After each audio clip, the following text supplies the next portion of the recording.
thanks everybody. Just a comment that I have, and I think Ola might have touched on it, in terms of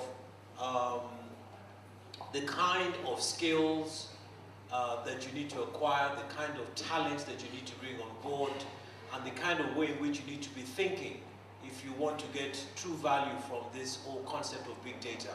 And I'm really talking about the mathematicians and the statisticians and people that are used to working with numbers.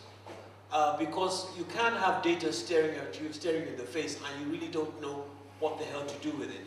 So you've got to be able to start just plotting trends, and you're actually just watching and saying to yourself, can I make any sense from what I see?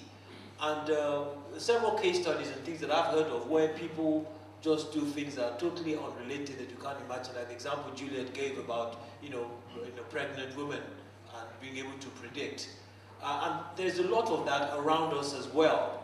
And it's just a case of being very, very conscious and saying to yourself, in my kind of business, what's important to me and what do I need to gather? And how can I detect it? How can I predict it? And I'm just looking at data and things that have happened in the past.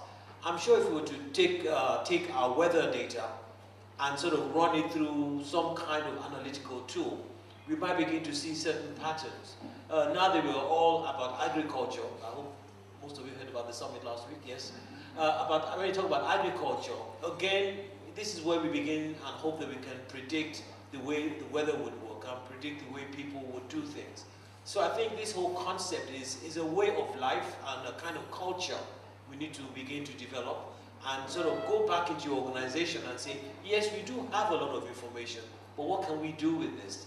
And it's going to take somebody that's very insightful, somebody that's very innovative to identify what can be done.